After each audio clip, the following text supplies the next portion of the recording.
expanse, critical to life on Earth. And there's no better animal to represent the story of the ocean with all its splendor and uncertainty than the killer whale, or as it's scientifically known, the Orcinus orca. The orca lives in every corner of the ocean, from the Arctic to the Atlantic, the Southern to the Indian, to the mighty Pacific and beyond.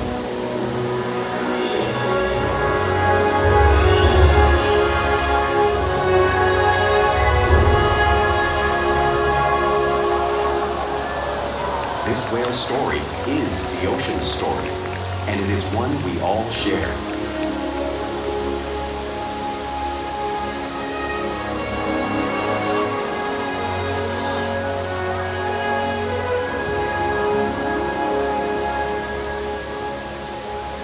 Welcome to SeaWorld's Orca Encounter. I'm Brad, and I'm honored to introduce you to this intriguing and majestic animal.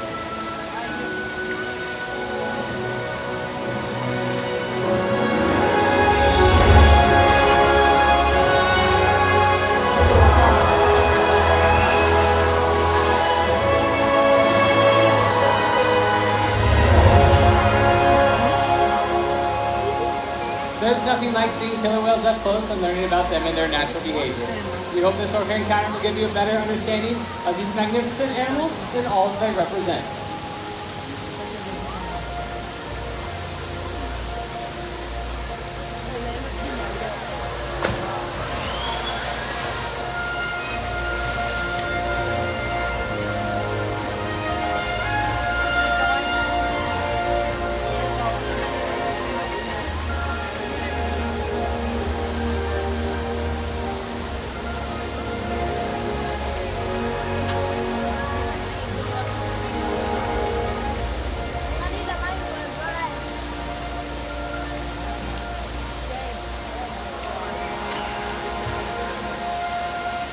While they are found in every ocean, orcas living off the coast of Iceland are quite different than those near Costa Rica.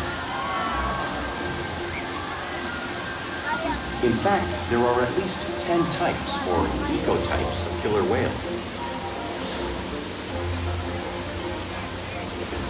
An ecotype describes the differences between killer whale size, physical form, prey, social structure, and habitat. As you can see, the differences are subtle, but noticeable when compared side by side. Orcas are adapted perfectly to their environments. And even the whale's black and white coloration has a purpose. It camouflages the outline of their bodies in the water, making it easier for them to surprise and catch their prey.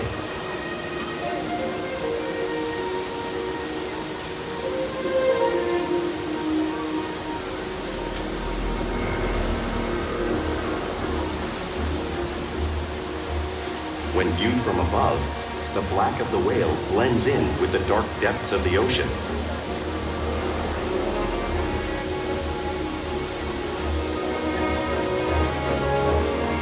When viewed from below, the orca's white bellies match the brighter surface of the water, blending with the light above, giving them the perfect camouflage.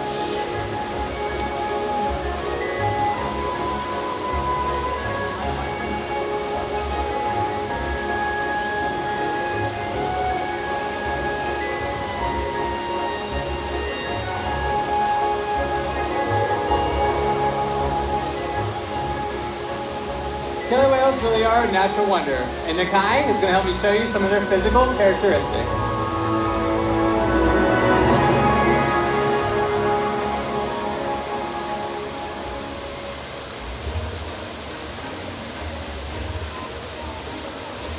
His blowhole is perfectly located for getting a quick breath at the surface. Even the location of his eyes works to his advantage. They may look like they're in that white oval eye patch, but that's a visual distraction. They're actually located just in front, camouflaged from thrashing prey.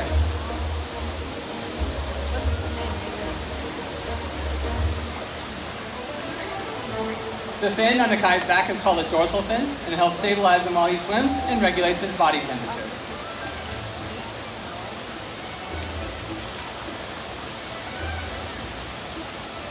The flippers on either side are called pectoral flippers and are mainly used for steering and stopping. They contain 5 bony digits inside, just like a human hand.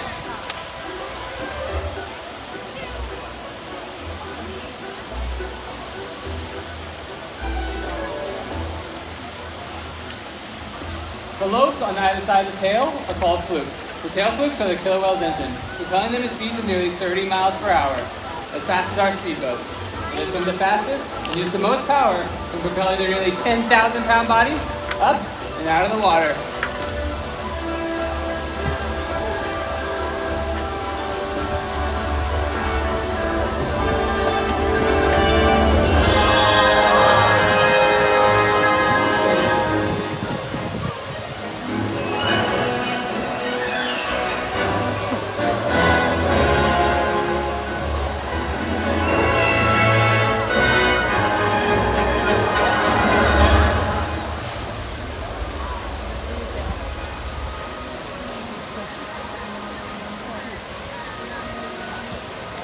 Killer whales are highly social animals with a well-defined social structure. An orca pod is always led by a female. Though just half the size of her male counterpart, she is in charge. Look at that, Bob. It's all about attitude, not size. Because they live and work as a group, orcas need to communicate with sounds and body language. Orcas use clicks for echolocation or navigation.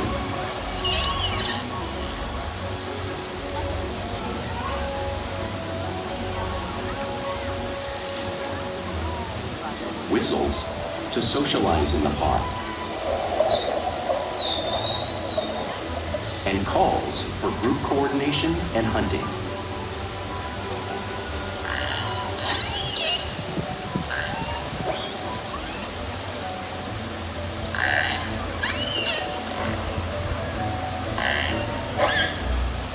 Vocal development studies here at SeaWorld show that early on, calves learn vocalization from their mothers.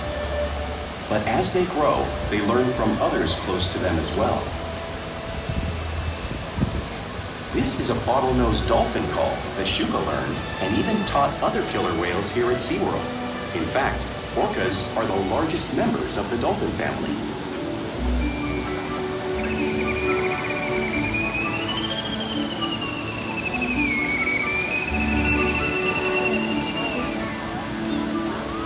Whales here and in the wild use vocalization to communicate all the time. Like all animals, killer whales use body language as part of their communication. Pectoral slaps are used to get noticed or to show dominance. For example, a mother may use a peck slap to get her calf's attention.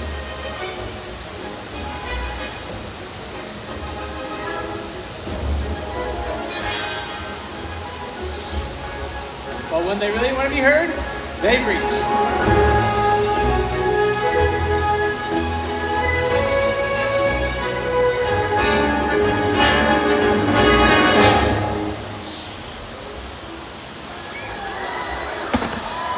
Spy hopping is how killer whales coordinate and get a better view of their surroundings while they hunt.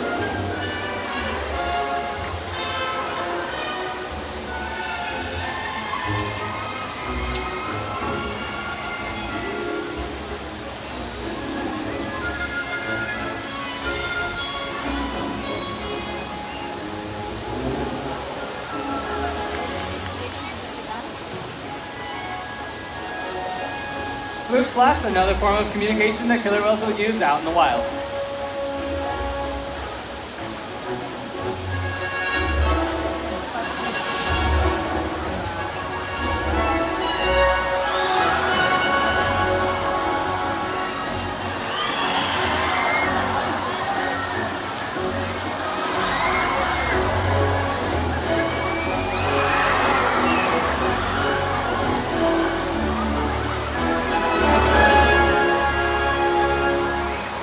Are great communicators, so there's no surprise that they're the top of the ocean's food chain.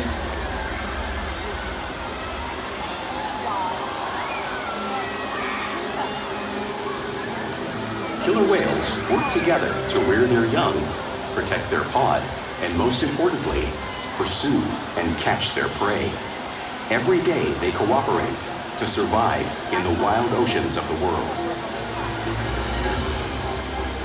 The orca's hunting techniques are as varied as the whales themselves. Norwegian killer whales will circle herring, herding them together. The whales use sounds to coordinate with each other and to disorient the herring. With the fish confused and contained, the whales stun them with their powerful tail flukes, making for an easy meal.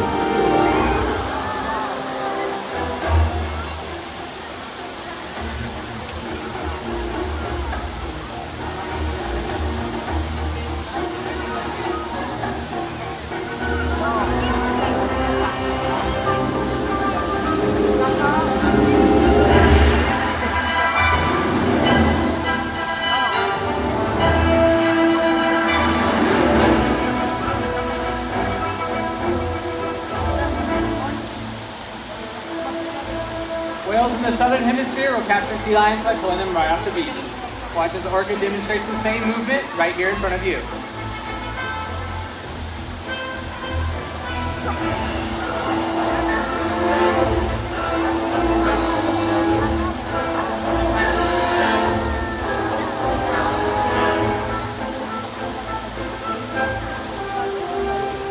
Antarctic whales will actually create waves to wash over floating ice, knocking seals into the water. Shuka is showing you the same wave-making technique, demonstrating one of the many complex and impressive hunting abilities developed by killer whales all around the world.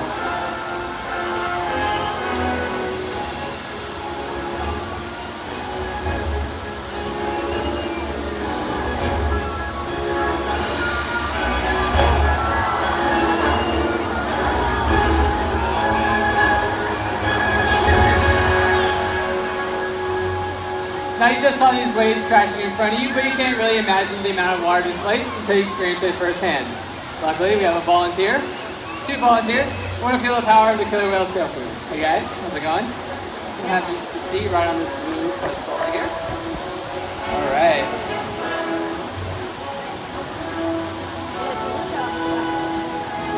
Alright guys, like the kite's coming on over. Don't worry, it's a nice warm 52 degrees.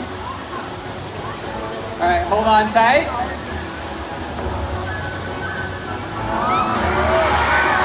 One more time.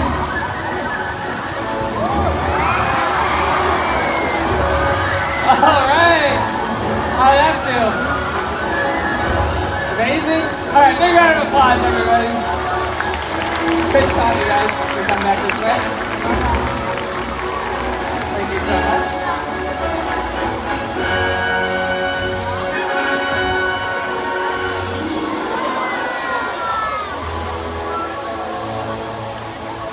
Now, because killer whales live in every part of the ocean, it is no surprise that they eat all types of prey, including other whales.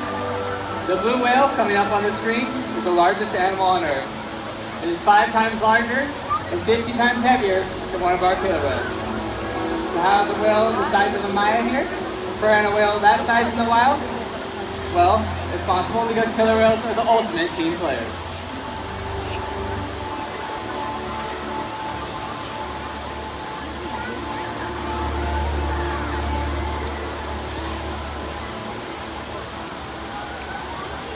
In this example, we see the larger male orcas surround a sperm whale, forming a perimeter, while the females continue to drive the whale forward until it reaches exhaustion.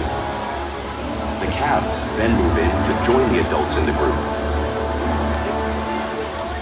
Whatever their prey, killer whales always cooperate and hunt together, making them a highly successful predator.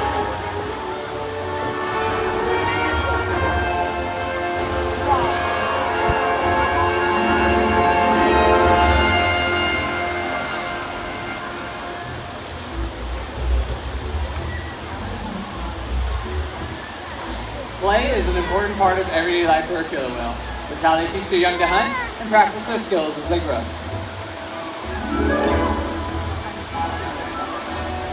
Orcas spend a lot of time interacting and showing their playful side in the wild and here at SeaWorld.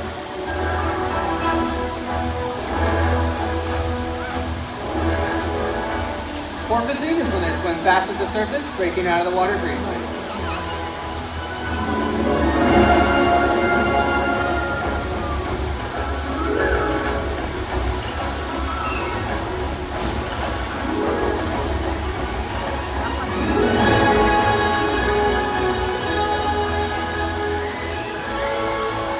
them do this when catching a ride in the wake of a boat or when surfing in a wave.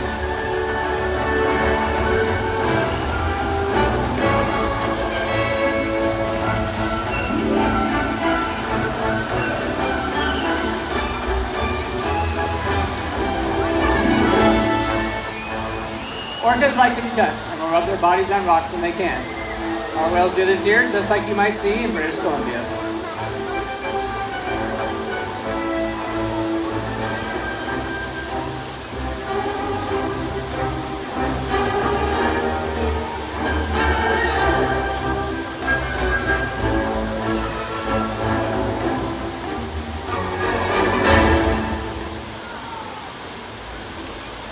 You'll also see whales imitating each other in the wild. We see it here at SeaWorld all the time. The whales are constantly mimicking and learning from one another.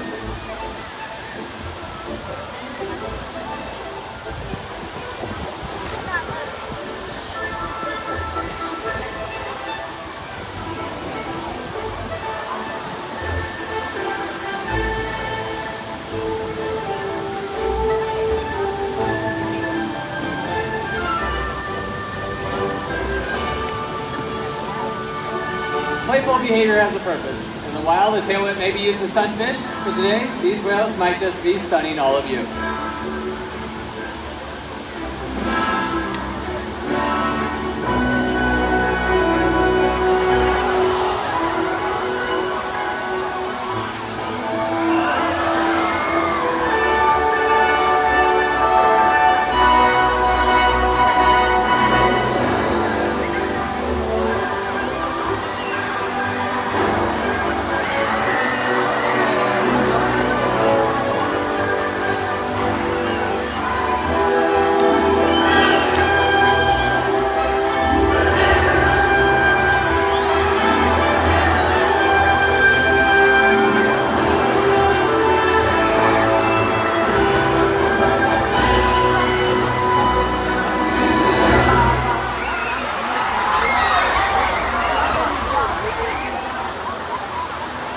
We interact with our whales all day, every day, which allows us to share trusted relationships to provide optimal healthcare, research, and quality of life.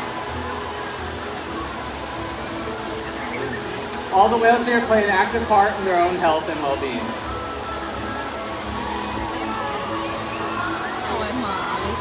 Our whales are trained to roll over and present their tail flips. This behavior allows our veterinarians to come poolside and take a blood sample to monitor their overall health.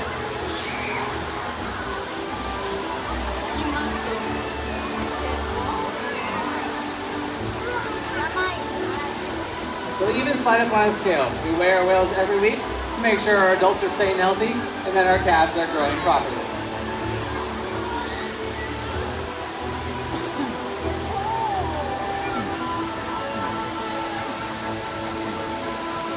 They'll even let us take a breath sample from their blowhole.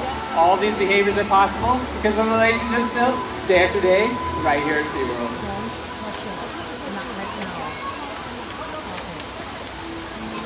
Now everyone, I'd like to take a quick moment to introduce you to a very special whale. Right here in front of me is Orchid. Orchid is a 29-year-old female, and she happens to be the very first whale to be born here at SeaWorld San Diego. She's widely considered to be our most intelligent whale, piecing different behaviors together to make more complex ones with ease. And we challenge our whales every day to engage, interact, and stimulate their minds. Diet, exercise, and of course play help keep our whales in great shape.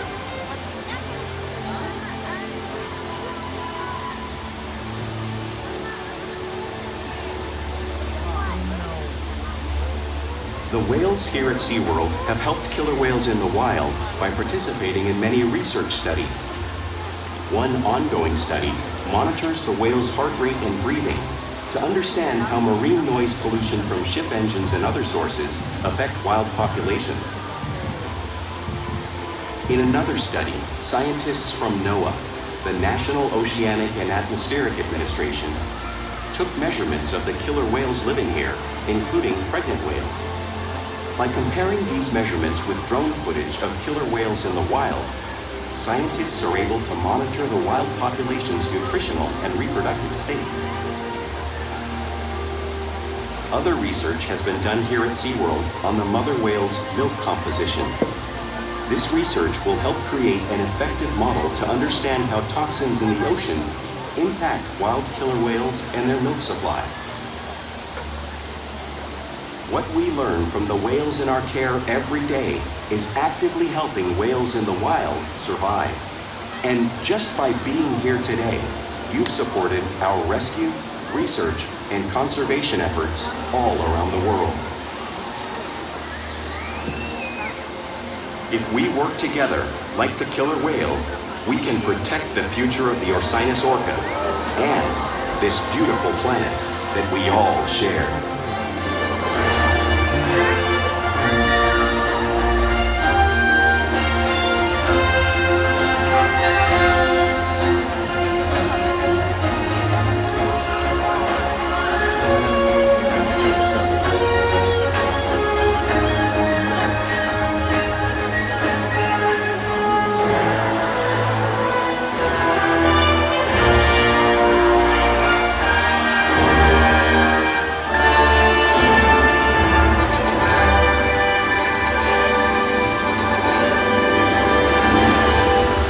Thank you for joining us for Orca Encounter. We hope you gained a greater appreciation for these incredible animals. Have a great rest of your day right here at SeaWorld.